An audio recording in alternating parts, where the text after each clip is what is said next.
Hip hop to the core, boom baptized. Mike Handz, what's good? What up, what up? Alright, yo, this is self-taught, boom baptism. What's good, my guy? Ain't nothing. Yo, you a very, very busy man, my dude. I've heard that. Yeah, I see you out there working, man. I see the the Instagram pics, you doing your thing. I'm trying my best, man. Truthfully, I'm working, I'm flying in at half-mast right now. Like, I hit a couple of personal roadblocks trying to slow down. And, I'm just now, honestly. Mm-hmm. This month, really getting the spotlight back up and moving anything remotely like I normally would, you know? Right. True indeed. The good part is, Alright. I put so much work in already to get into this point that it looks like I never stopped. So that's reflected. So I still have images and things from past travels and events that I might not have put up yet. So in the meantime, when things get slow, I could throw those around a little something. Right.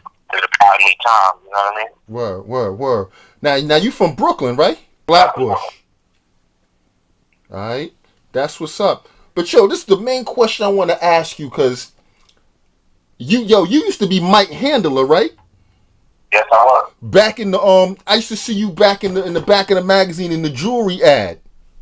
Absolutely. Yo, you've been grinding a long time. Yeah, been a while, man. Yeah, that was 2008. That was 2001. When I was doing the Joe Rodeo watch fans back in the days. Right. Yo, and I was starting off with the other ones. I had the Gap, I did Benetton. I did the modeling thing for a good while before I finally got it to swing me back into the hip hop arena where I wanted to be at. They had put me in the mainstream stuff, so I was doing Gap and Benetton and things of that nature. You know what I mean? Catalogs. Right. It took a while to propagate the source double excels. You know what I mean? Mm-hmm. I didn't have any end today. I was only trying to the high fashion one.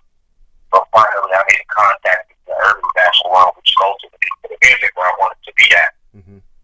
So I actually was cutting prices on my painting to get them to put my artist name and information in the ad.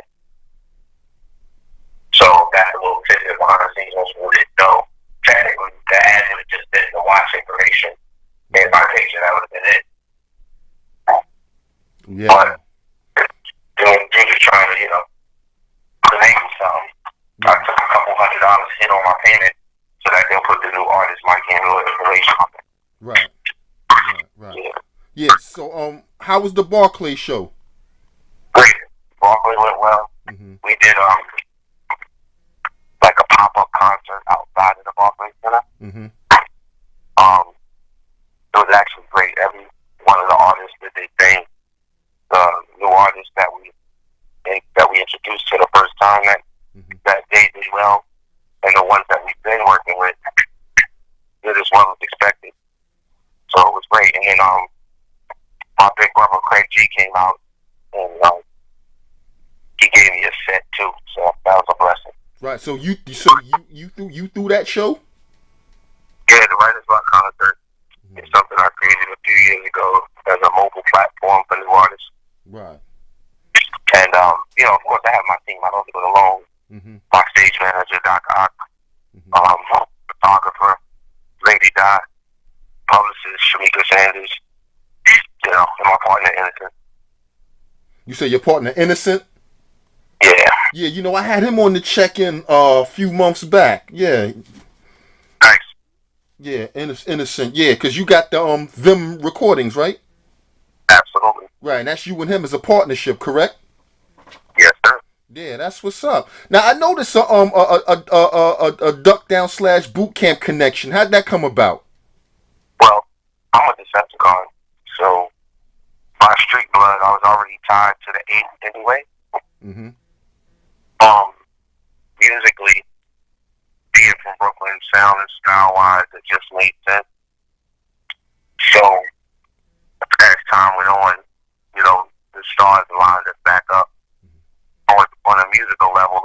lined us up on the street level, and we got to working again. First me and Steel, and then Rock got involved. And then from Rock, Sean got involved, and from there, I just started my journey into the fold. Well, I say my journey to my dog tag. That's what's up. Word, yo, because I was like, so you got some age on you then. You ain't no young cat then, because the Decepticons was way back. I ain't that old. I live an old life. Yeah. But I'm not that old, really. Truthfully, I'm still the youngest in the whole collective. Gotcha. Now, you know what I'm saying? I think you got connections with my man. I met him down when he was living down south. C Gutter, G Snyder. That's my people. He's a drum recording artist as well. Right. Okay. Yeah. And then he's also my little cousin. Right, because he's originally from Brooklyn. He was living in Bamberg, you know, and I met him through a college friend of mine and whatnot from Bamberg. Yeah. He was in Bamberg and went to Orangeburg and now he's in Columbia. Yeah, he's in Columbia now. Right. He came to a beat battle that I was in. He's originally from Flatbush, though. Absolutely. Yeah, absolutely. And, you know, every Drum Recordings isn't my first label. Mm-hmm. My first label was an international-based label called M19, based out of Brooklyn and Birmingham, England. And G Snyder was actually a part of the original roster as well. Right. So he's been with me as long as I've had a company musically. He's been a part of it. Yeah. He's nice too. I'm glad to see him, you know, still doing his thing, you know. Oh yeah, he got some cool new joints. And he also has a television show now, Interview HD, that's doing well for him. Right, absolutely. He just got his press passes and all that, so he coming up. Yeah, most definitely. Yeah. That was my man, yo. He took a beat CD I made and made a whole album of it. You know what I mean? Yep. Yeah, so yeah, that's definitely my man right there, you know? Definitely my man. So yo, what is I be watching the, you know, seeing the Instagram pictures. What is your affinity for reptiles? Funny you say that. I'm standing in front of my tank that's we're speaking. Yeah, so you like snakes? Yeah, I have 10 of them. Damn. Most people do that too. Honestly, I'm allergic to cats and dogs. That's first and foremost. So when I was a kid, that was never really the big option for me. Even though I've had, you know, cats and dogs in my life and family, I never could have the connection with them that most people had because I couldn't be around them but so long. Right. So that's one. Two, my interaction, tried fish, but fish was a one-trick pony. Like, once I put them in the water, I couldn't really fuck with them no more. So that wasn't going to work.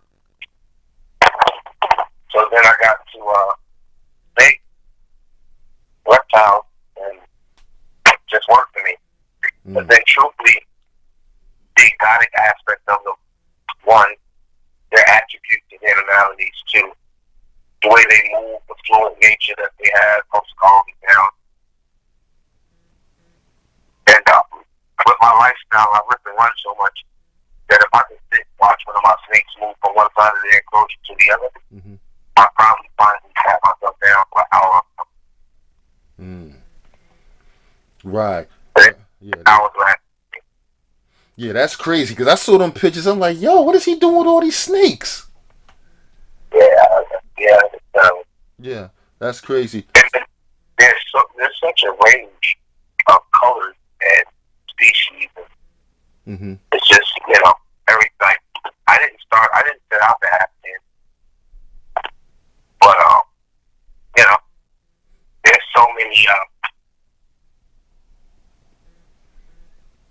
many different morphs and combinations now that they crossbreed the different traits. That it's just really like a hobby and stream. Like, there's you know, your goal is to have a boa that no one has. Right. You know. So you have a boa constrictor? I have 5 boa constrictors and 5 pythons. So how do you keep them from suffocating you? Like, honestly, I don't know. I'll figure that out. I treat them like people. Treat them right, they tend to treat you right. Mm. Like, never once did I have a couple of huge snakes.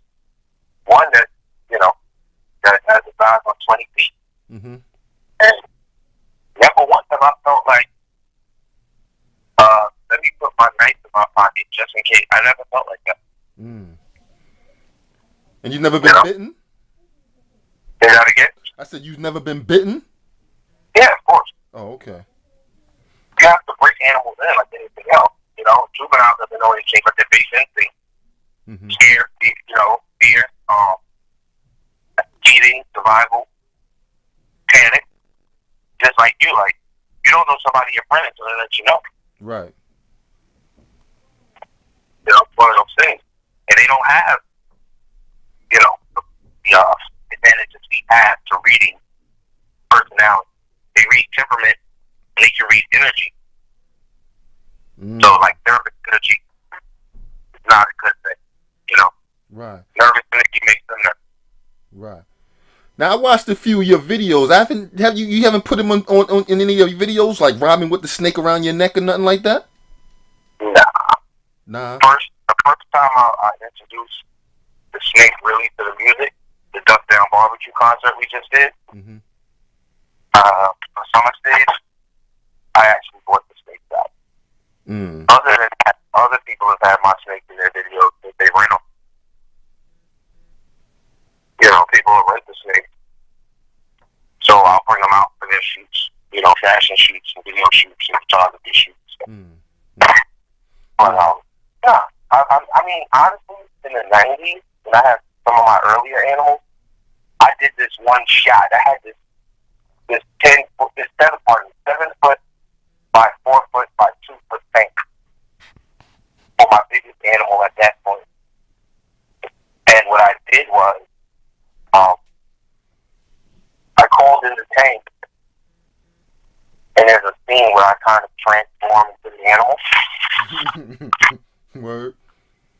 Yeah, it was some James Earl Jones and Conan type shit. Right. I did that. But the funny thing is, this video never happened. I don't remember what happened with the director or that whole scenario. Mm-hmm. Never translated into a video. I've never seen that after we shot. Right. Hold on. 1 second, please. All right.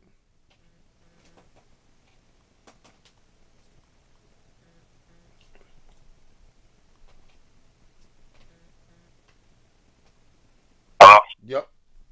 Pardon me, I got a 9 o'clock call time at this next show. So this is cool. It's perfect time because I'm just getting ready, as you know. Right. Yeah. Some of the other artists are just calling to let me know they're en route, yada, yada, yada, so pardon me. All right, no problem. Yeah, so let's go into tips. I watched a couple of episodes of tips. I just thought it looks pretty fly, but it's just too short. Well, tips is about to launch officially, actually. So we just last week did the official marketing photo shoots and what have you with the whole cast and all of that. The episodes are actually 15 minutes, but we just put the teasers out to get people to feel exactly the way you do. Right.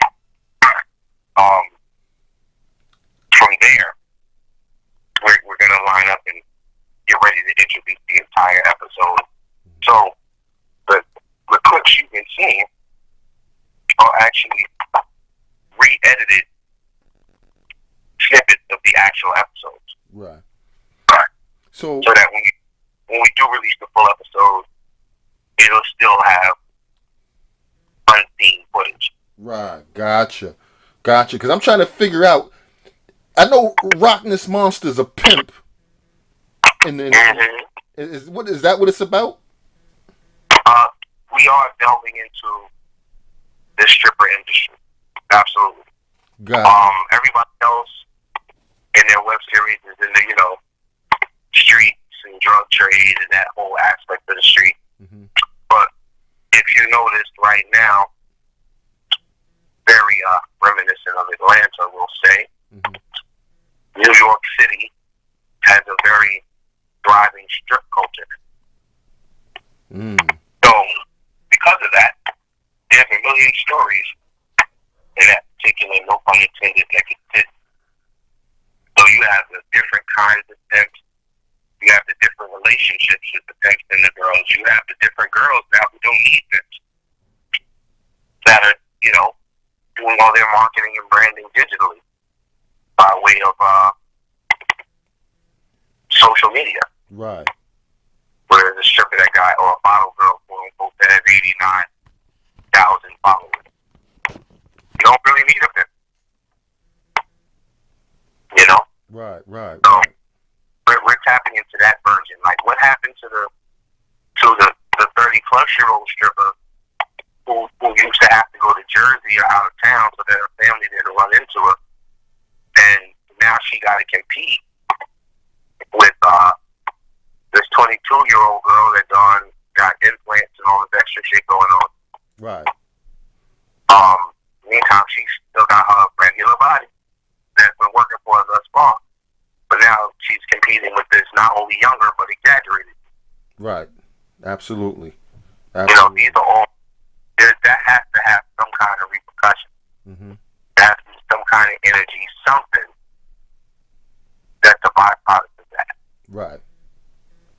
And, it's our job to delve into that part of the adventure. It's so much more than just the pole and the black bag. Right. Most people just see the pole and the money flying, but they don't see the person that's trying to survive to do it. Right. Now, who wrote that, Tips? Is that you? Well, I was originally one of the writers. My partner and friend, Last American B-Boy, he handles most of the scenario now, because truthfully, the original scripts we wrote together, and then it became almost an impromptu type scenario where the whole first 6 episodes are really improv. Y'all did a good job from what I've seen so far, I'm definitely was watching it. Y'all did a good job, because I was definitely watching it. But I was like, damn, this is too short, because I couldn't get a gist of what it was really about. You know what I mean?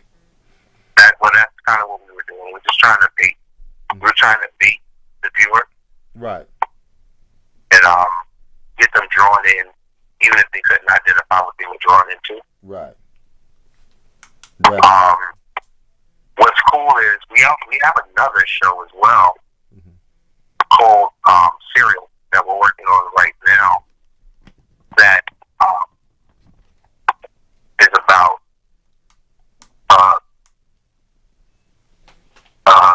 serial killer, and an urban serial killer at that. So it's not the standard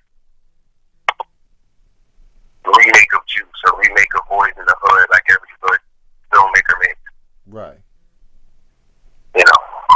We're very proud of this approach. It's almost like a Dexter for the hood, for lack of a better term. Right. And I don't even like really saying for the hood, but it has urban nuances to it. So that's why I'm saying that. Right. So moving forward, what's up with the album? You got something in the works? Well, yeah. There's actually 3 EPs. There's the Bucktown Present Mike Handz EP that still has a working title or the predicate, but I think we're going to change it to Percy Jackson. Mm-hmm. There's the Beat Miners Presents Mike Handz project where Evil D and Mr. Walt, Beat Miners, are going to produce the whole project. There's a Junkadelic project that Junkadelic Music from France put together. So Scully Caps and Flood are the singles off of the Junkadelic EP project that we're working on with Junkadelic Music. And I put out an EP called The Prelude. Right. Well, a project was actually a full project called The Prelude. I did that in November. And then in January, dropped another full project with Molly Star Music out of France called La Fresh Connection. And I had Shaddam Sadiq, I had Mars Adams, I had Sean Price and Rockness. So I probably one of the last official Helter Skelter features on there. Right. And a lot more family involved. Mm-hmm. Bishop Brigante from King of the Dot from Toronto. And then on the Prelude, I had a nice assortment of Frankie involved to hold down that. And then I have a full EP with Sean Price that I haven't released yet. I have an EP that's halfway done with Napoleon the Legend. I also have another one halfway done with Rusty Jukes, but they both went on tour, so I had to wait on their production. Mm-hmm. And then all of this was just to buy me time while I walked to my album, which I intend to only do one for my career, one solid album. And I say that because 13 years in running drops earlier in my career, but no one was listening to me then. So it's like the project almost never happened, you know what I mean? Right. So I want to re-release it on my own now that I actually know who my fan base is. Mm. And with that, I want to get their feedback and their take on that project. So Right. Definitely, I've been checking you out and seeing your grind, and just listening to you right now, you got a lot going on, I just have a fear. I put a lot of time into this, and I really can't afford